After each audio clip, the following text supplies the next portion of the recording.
Sabe uma coisa curiosa? Imagina que você passa meses aprendendo a tocar violão. Fica boa nos acordes, nos ritmos, tá super confortável. E aí, um dia senta na frente de um piano e percebe que, não só não sabe tocar, mas parece que esqueceu a teoria musical que já conhecia. Essa troca, sabe, onde uma habilidade nova parece que bagunça uma antiga, é um problema real. Mas no mundo da inteligência artificial, isso toma uma proporção gigantesca, quase catastrófica. E é disso que a gente vai falar hoje. Quando tentamos especializar um modelo de linguagem em um tópico, sei lá, medicina, programação, ele pode sofrer de esquecimento catastrófico. Ele perde as habilidades gerais que o tornavam tão útil para começo de conversa. Exatamente. E para nossa análise de hoje, a gente está com um artigo de pesquisa que ataca esse problema de frente. O nome é Entropy Adaptive Fine-Tuning, ou, trazendo para o português, ajuste fino adaptativo à entropia. E a nossa missão aqui é mergulhar fundo nisso para entender não só por que esse esquecimento acontece, mas também a solução que os pesquisadores desenvolveram, que é, incrivelmente elegante. O que a gente vai descobrir é a mecânica por trás de um método que permite a IA aprender sem precisar desaprender. Ótimo. Então vamos preparar o terreno. O método mais comum para ensinar uma IA é o ajuste fino supervisionado, o SFT. É quase como um professor que dá para o modelo milhares de exemplos de resposta certa para ele memorizar. O problema é que essa abordagem de forçar a memorização parece ser a grande culpada pelo esquecimento. E aí tem o contraste, que é o aprendizado por reforço, o RL, que é mais parecido com o aprender por tentativa e erro. E o curioso é que os modelos treinados com RL são muito melhores em manter as habilidades gerais. A grande questão que esse artigo responde é: por quê? O que o RL faz de tão diferente? E é exatamente aí que a investigação deles começa a render frutos. Eles descobriram que a causa do problema são momentos bem específicos no treinamento. Eles batizaram esses momentos de conflitos confiantes. Conflitos confiantes, o que seria isso exatamente? Então, um conflito confiante acontece quando o modelo de IA está extremamente certo sobre uma resposta. Em termos técnicos, isso quer dizer que ele tem baixa entropia. Só que aí, os dados de treinamento insistem numa resposta diferente, uma que o modelo considera, altamente improvável, ou seja, de baixa probabilidade. Ah, entendi. É uma colisão direta entre a convicção do modelo e a verdade dos dados de treinamento. Precisamente. E essa colisão gera o que o artigo chama de atualizações de gradiente destrutivas. Pensa no conhecimento do modelo como se fosse uma teia de aranha, sabe? Super complexa, delicada. Essas atualizações são como puxões muito, mas muito fortes num único fio dessa teia. Um puxão desses não ajusta só aquele fio. Ele rasga a teia inteira ao redor. Desestabiliza toda a estrutura de conhecimento que o modelo já tinha. Nossa, que imagem boa. E o artigo tem uma analogia visual ótima para isso, né? Na figura 1A. É tipo, imagina uma aula de matemática, o professor desenha uma bola de futebol no quadro e fala, com toda a autoridade, o nome disso é icosaedro truncado. Para o aluno que sempre chamou aquilo de bola, a informação é bizarra, conflitante. E aí vem a parte crucial. Mais tarde, no pátio, um amigo grita, me passa a bola. E o aluno hesita. Por um segundo. Aquele conhecimento super específico e forçado da aula atrapalhou o conhecimento prático do dia a dia. É exatamente isso que acontece com a IA no SFT. E essa analogia é perfeitamente refletida nos dados. A figura 1B do artigo é tipo a prova do crime. É um gráfico de dispersão. E os dados de treinamento do SFT, os pontos vermelhos, eles formam um aglomerado denso, exatamente no canto inferior esquerdo.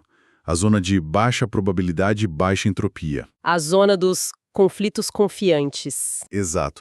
Em contrapartida, os dados do aprendizado por reforço, os pontos azuis, eles evitam essa zona. Eles se concentram onde o modelo já está certo, ou onde ele está genuinamente incerto e explorando. Áreas bem mais produtivas para o aprendizado. Então eles acharam a arma do crime, por assim dizer. Como eles confirmaram que o culpado era esse mesmo? Com um experimento piloto muito inteligente. Eles simplesmente mascararam, ou seja, ignoraram esses tokens de conflito confiante durante o treinamento. E o resultado, que está na figura 2A, foi impressionante. O esquecimento catastrófico foi drasticamente reduzido. Isso confirmou, sem dúvida, que o problema estava ali, naqueles pontos de colisão. Peraí, mas isso me soa um pouco contraintuitivo. Se os dados de treinamento estão dizendo uma coisa e o modelo outra, por que a solução seria ignorar os dados? Isso não cria o risco de ter um modelo teimoso que nunca aprende com os erros e só reforça o que já sabe? Essa é a questão central. E você está certíssima. É por isso que ignorar tudo não é a solução final. Aquilo foi só a prova do crime, entende? O teste para isolar a variável. O que eles precisavam não era de um botão de ignorar, mas de digamos, um dimmer, um controle de volume. Uma forma de abaixar o volume da correção quando ela é muito agressiva, em vez de desligar o som por completo. E é aí que entra a ideia do EAFT. Entendi. Então foi como colocar um durex sobre o vazamento para provar que era ali. Mas isso não conserta o cano. O que eles propuseram para consertar de vez? A solução é o ajuste fino adaptativo à entropia, o EAFT. E ele funciona exatamente como esse dimmer que eu mencionei. É um mecanismo de portão suave. Basicamente um filtro inteligente que usa a própria incerteza do modelo para decidir com que intensidade ele deve aprender cada nova informação. E como isso funciona na prática? Como a incerteza vira um guia? O segredo é a entropia. Como a gente já falou, entropia mede a incerteza do modelo. Então o IFFT opera com uma lógica dupla. Primeiro, se a entropia é alta, significa que o modelo está incerto. Ele não sabe qual deveria ser a próxima palavra. Nesses casos, o IFFT deixa o portão aberto. O aprendizado acontece com força total. É uma oportunidade de ouro para aprender algo novo sem conflito. Certo. Segundo, se a entropia é baixa, o modelo está muito confiante na própria resposta. Se essa resposta confiante bate de frente com o que os dados de treinamento dizem, aí o IFFT age como um freio. Ele reduz a força daquela atualização. Ele basicamente diz para o modelo: calma, você tem muita certeza sobre isso, não vamos fazer uma mudança brusca que pode desestabilizar tudo que você já sabe. Faz todo sentido.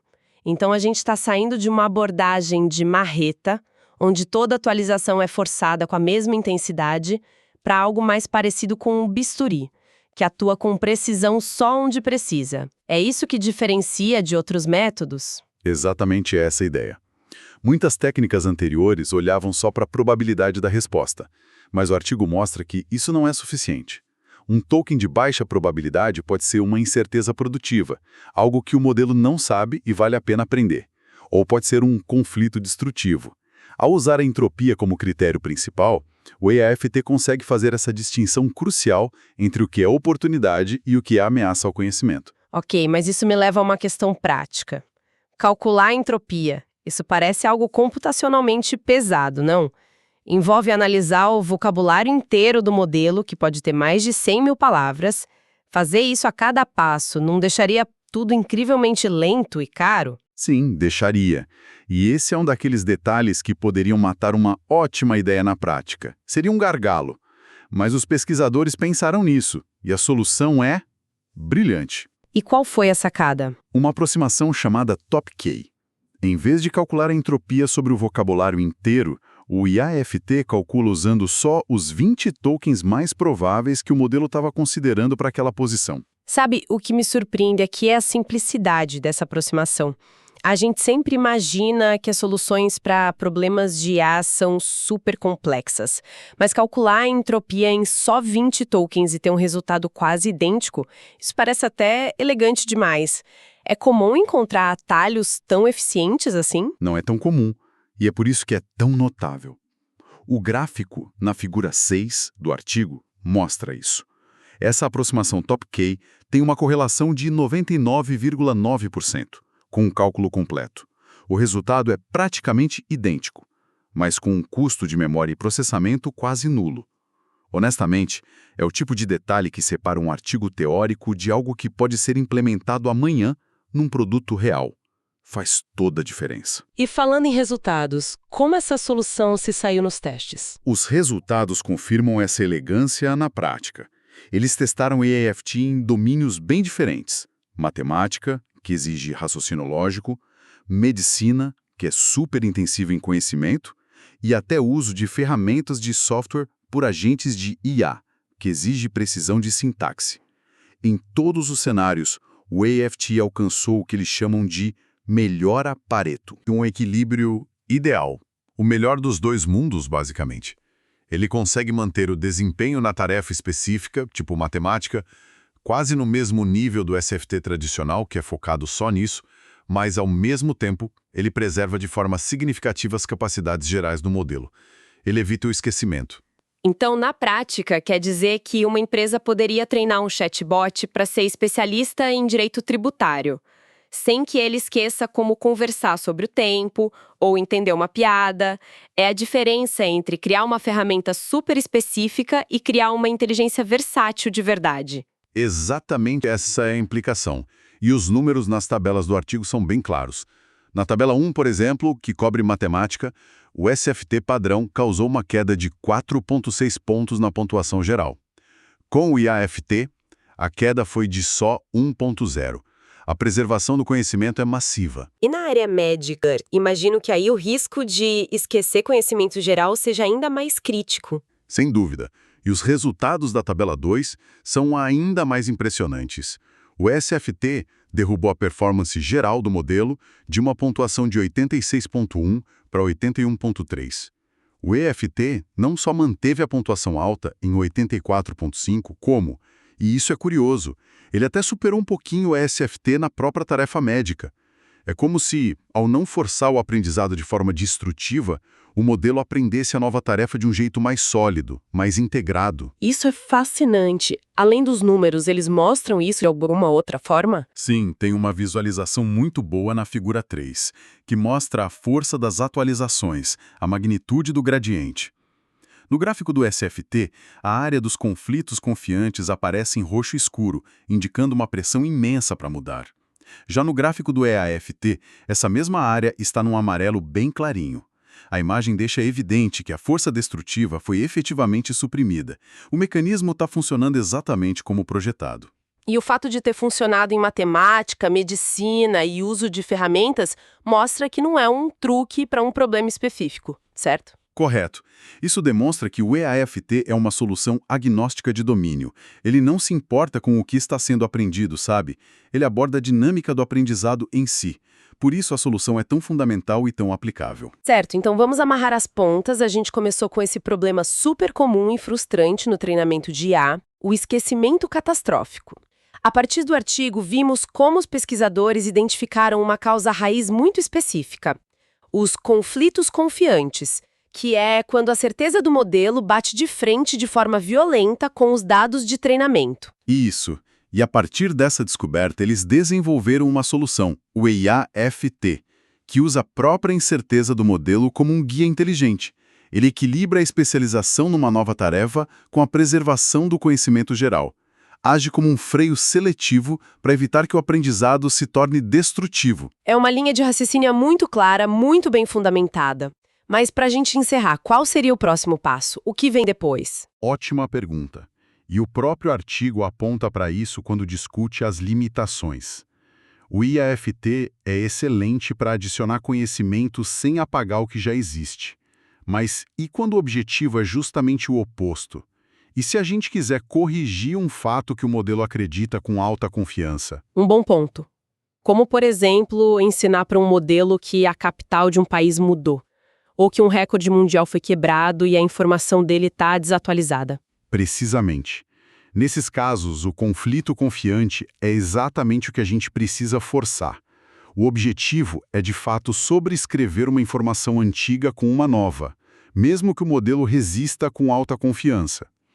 O IAFT, por ser protetor, interpretaria essa correção necessária como um conflito destrutivo e a suprimiria, impedindo a atualização. Ou seja, a mesma proteção que evita que ele esqueça como se conjuga um verbo poderia impedi-lo de aprender que Plutão não é mais um planeta, se ele estivesse muito certo disso. Exatamente. Isso nos deixa com uma questão fundamental para o futuro. Como podemos construir sistemas de IA que saibam discernir? Discernir quando devem proteger seu conhecimento e quando devem ser flexíveis o suficiente para desaprender algo que tinham como certo. A resposta para essa pergunta, a criação de um mecanismo que saiba quando ser teimoso e quando ser humilde, pode muito bem definir a próxima fronteira da inteligência artificial.